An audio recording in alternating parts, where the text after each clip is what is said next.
Dzisiaj porozmawiamy o płycie jedynej w swoim rodzaju, a dla mnie dziele wybitnym, mianowicie Edge of Sanity Crimson.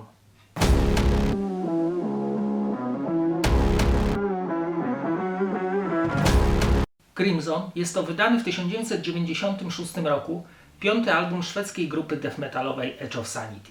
Dlaczego uważam, że jest to dzieło wybitne? Ponieważ na płycie znajduje się tylko jeden utwór, 40-minutowy kawałek, zawierający w sobie chyba wszystkie gatunki metalu. Począwszy od thrashu przez death, mamy tutaj zagrywki gotyckie, czyste śpiewy, mamy również krzyki wręcz black metalowe i to go zupełnie wyróżnia. Co jest dosyć ciekawe, że naprawdę utwór nie nuży. Tak jak w każdym utworze i w większości piosenek, na przestrzeni jakiegoś czasu mamy również tutaj frazy, które się powtarzają. Wiemy mniej więcej, która fraza nastąpi po której. To jest bardzo fajne i świetne rozwiązanie.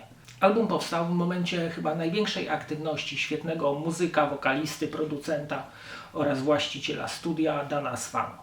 W skrócie, tekst utworu jest to taka wymyślona historia z dalekiej przyszłości, kiedy to ludzkość nie może się już rozmnażać. Na szczęście na świat przychodzi królewska córka, która jest uznana przez ludzkość za dar od Boga.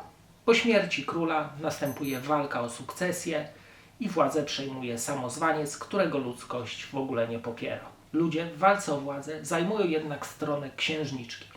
Jednak ona ich zdradza, staje po stronie zła i czarną magią niszczy ludzi. Ludzie się w pewnym momencie zbuntowali i zamykają ją na zawsze w komnacie. No taka trochę banalna historyjka, ale bardzo pasuje do muzyki zawartej na płycie.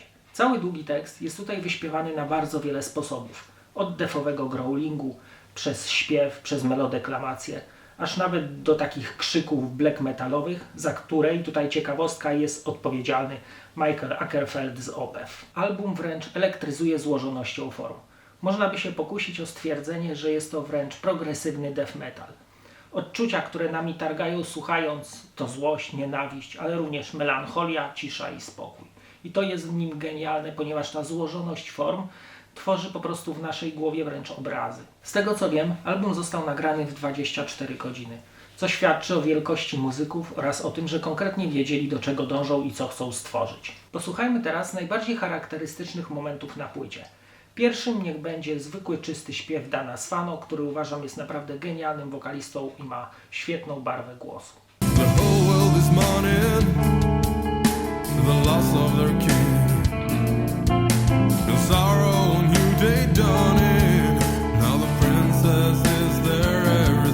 Następnym fragmentem niech będą klasyczne deathowe riffy.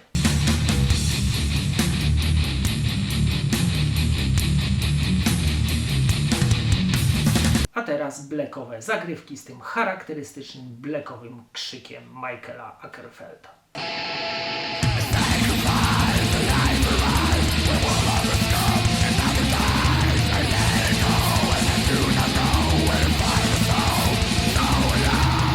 I jak to bywało w latach 90. w szwedzkim death metalu, świetne melodyjne gitary prowadzące.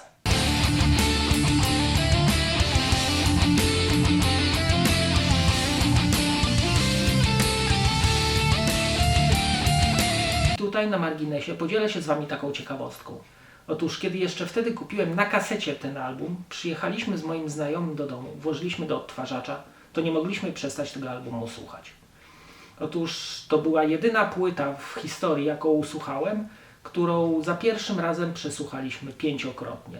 To było wydarzenie wręcz metafizyczne. Jak można nagrać coś tak genialnego i coś tak wspaniałego, nawet wpadającego w ucho.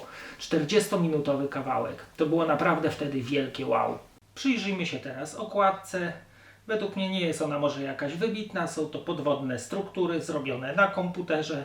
Mamy tutaj nazwę zespołu oraz tytuł utworu. We wkładce mamy powielony fragment okładki, z tym, że w czerni i bieli. Tekst utworu. Na ostatniej stronie wkładki mamy wykonawców utworu, czas nagrania oraz podziękowania. Płyta CD prezentuje się w ten oto sposób. Na kasecie utwór był podzielony na dwie części. Jedna część na stronie A, druga część na stronie B.